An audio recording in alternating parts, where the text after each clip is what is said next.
Are you lacking confidence or belief in yourself as a man because something's just draining you, it's exhausting you, and it's just not a right fit? Well, today I'm going to share perspective on this, how you can start to bring the confidence back in yourself. So, welcome back to the Men's Mental Health Podcast. Now, I absolutely love creating podcasts. I've done very well with my main podcast, the Self-Esteem Confidence Mindset, which has generated millions of downloads. And for me, getting on a podcast and sharing absolutely lights me up. Interviewing guests absolutely lights me up. I absolutely love it. And do you know what? When I do it, my confidence is very high because this is authentic to me and I love doing this. Okay, now not everyone's going to be like that, of course not. Some people are very good at maybe a job and they love their job, which is amazing, and it lights them up and they feel good about themselves. But I've also been many times in my life, even recently, and this is why I made this podcast today, in things which drain me. And the mentality we're trained, particularly in like the Western culture, is keep like pushing on, keep like hustling, keep going, right? Whilst I'm not a fan of sitting around on your ass all day or just meditating all the time and not actually taking action. I'm not a fan of that because that's not going to get you anything other than lots of bills and probably an eviction because you're not doing any work. Then, so I'm not a fan of, just doing that. But I also am not a fan, and it's really hard to call myself out because I've always been a hard worker, a hustler, like fighting things that are like really difficult to do.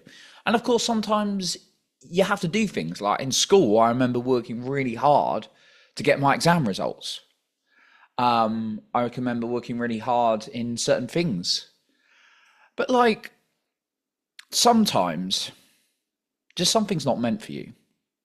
And I think this is really important because if you're hustling and exhausting yourself against things all the time that aren't meant for you and you don't need to do, or there's another approach, then that can really drain your confidence as a man. I know it has for me. Like, I found things in my life where I'm like, right, I just got to keep pushing through until I get good at this and will enjoy this. And it's just not come. And when I've moved away from that thing, it feels very energizing. But of course, the brain sometimes can do the whole, this is hard, I better stop, when actually it is something you want to do. You're just limiting beliefs are coming up.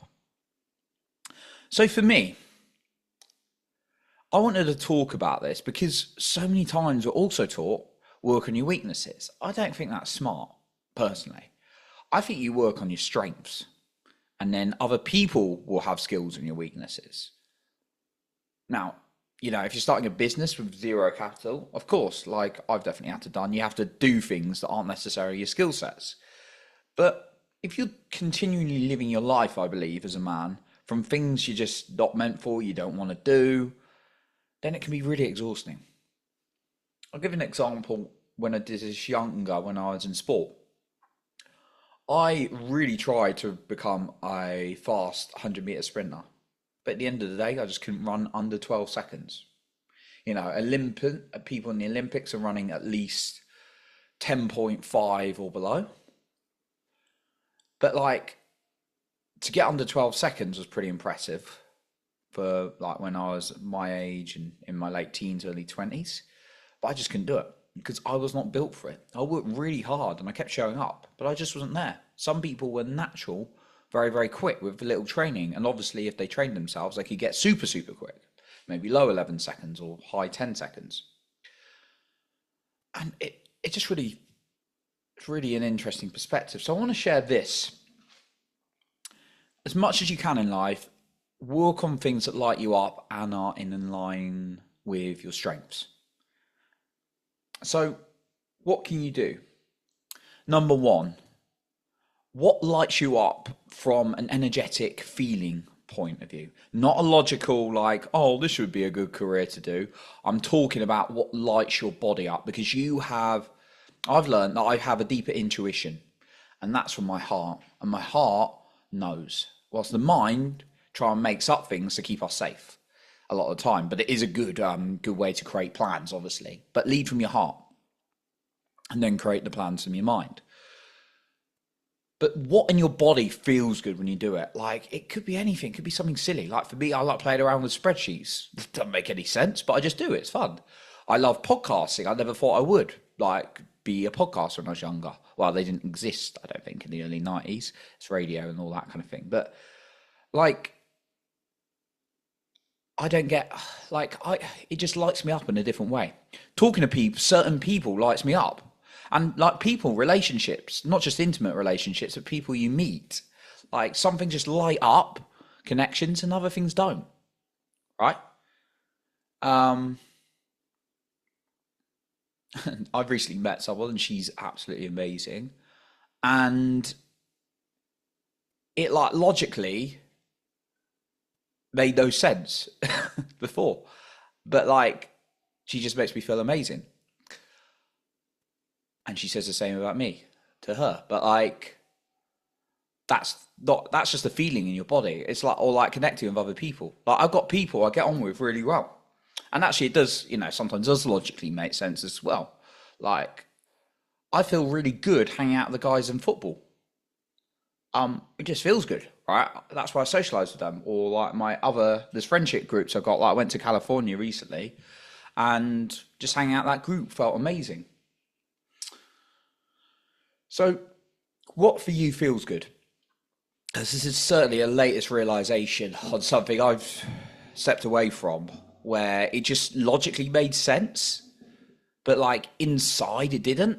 And if you don't listen to how you're feeling, that can really damage your energy. And the energy is everything, right? And the second thing I want to share is what are your skills? Like, what do you find really easy? Like, people come to me and they're like, how do you do a podcast? I am brilliant at podcasting, right? And the stats reflect that as well. And this is not me bragging because there's so many things I'm terrible at in the world, right? There's things like, and I'm not even like the best interviewer on the planet or speaker on the planet, no, but just a real high profile podcast, right? But like that's my skill set: talking, presenting, sharing ideas, interviewing people. But like there's certain types of sales roles I just don't have those skills. Like, whilst some people are just very natural in it.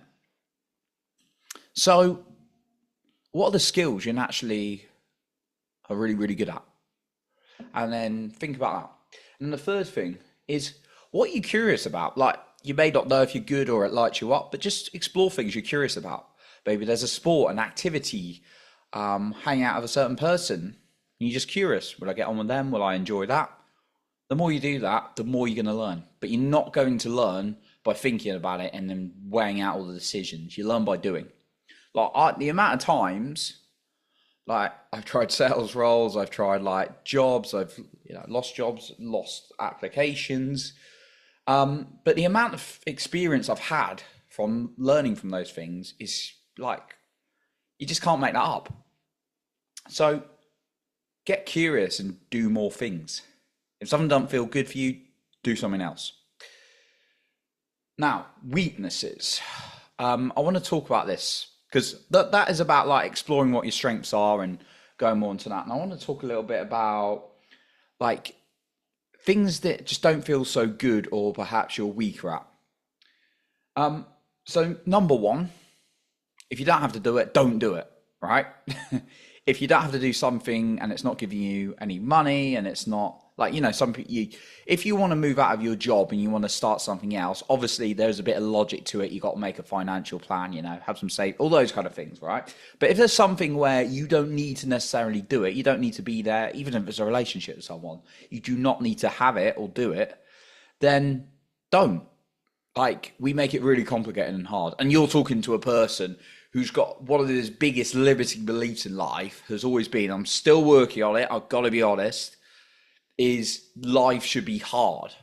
That has been one of my biggest limiting beliefs. So therefore, I will force myself to do really hard things that I don't even need to do. Now, training for a half marathon, I do need, like when I did that, I did need to train for like running up to a half marathon, right? So I'm not talking about things like that, but I will put stuff on myself that I don't need to do. I've had things in jobs where I could have had a very simple system and I've made it really, really hard for myself. So if you don't need to do something and there's no need for it, but your mind's going, maybe I should continue, get rid of it or ditch it, whatever it is. The second thing is if you have to do it and you don't like it, is have a system to make it very, very simple. Make it very simple. Like, don't overdo it. You want to have more time on the things that light you up. Like, I like to be creative and create things. I like to journal. I like to plan. I like to plan things. I'm a big planner as well. I love doing that. Or certain things. I love planning my own life. I wouldn't like to be an events coordinator, 100% no. But someone else would be lit up by being an events coordinator. But like, give me a mic and a podcast any day. Yes, please, right? But like, if you have to do something and it's not your skill set, it doesn't light you up, minimize it. There's this big thing on like, you gotta work really hard. And I think that comes a lot from perspectives from people who do what they love, and so they do so much of it. And like, someone, for example, like you got like Grant Cardone or Alex Formosa, I use them as an example, outstanding world-class marketers, outstanding. They're just so good and selling. They're pretty good at selling, right? There's always debates about who's the best marketers in selling, but these are like two of the best marketers in the world, right? And you'll hear things like from them, like, you got to do the match, you got to do this. But you can tell these guys are lit up by what they do. If you have a business, you do have to market. Let's be honest about it, right? Or you're marketing yourself as a person to a job, right? So there is a form of marketing in this world. But like, how can you make it easier for yourself? Think about that in terms of a system. What are the basics you need to stick to? Like, for me, I could just stick to the basics of podcasting, but I don't, because I love it, right? Well, actually, I do. Like, the reason I continue is I don't do over edit or anything like that. I just make them very raw and real. And I also love it. But I do a bit more. I started off by making one podcast a week. Now I make multiple because I absolutely love it. I make 6 a week, including guest interviews, which obviously recording with guests. But that like really lights me, that really lights me up because I do more. But just if you were starting a podcast, I always recommend people start with 1 a week. Just do the minimal to get yourself going and get in there. Make it into a system. And then the third thing is, if you've got the opportunity to, if you're in a career or you've got the money to do this, delegate it to someone else with the skill set, because we all have different skill sets. Some of us have similar skills, of course, but like the thing you hate might be the thing that someone loves, right? So can you delegate it? I had a guest on, Dr. John DeMartini, on my main podcast, and one of the main things he said, now this man is granted a millionaire, so he has more opportunity to do this, but he's like, I just teach and train and speak. And that's what he loves doing. That's actually a pretty cool thing to only be doing for the rest of your life. I love that. Obviously, he does his exercise and all those kind of things, but he loves that. Like, he lives for that.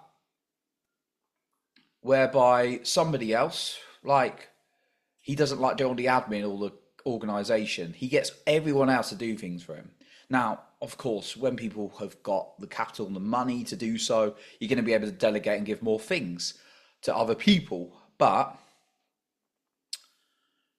just think about if you've got an opportunity to delegate some of the things that don't, and if you need to do something, if you don't need to do it, don't do it.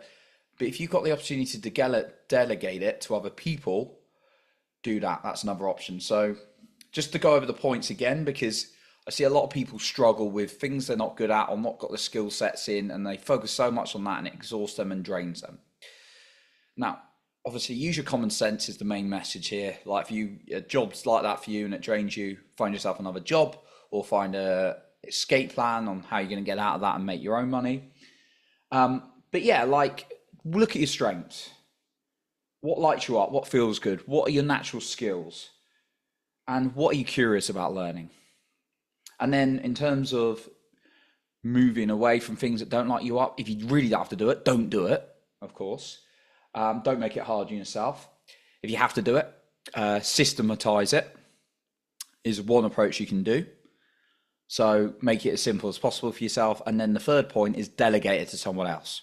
Someone else is going to love the thing that you don't like doing or have the skill set to do it. So that's what I wanted to share with you today. Thank you so much for listening. And remember to lead with your heart and not with fear.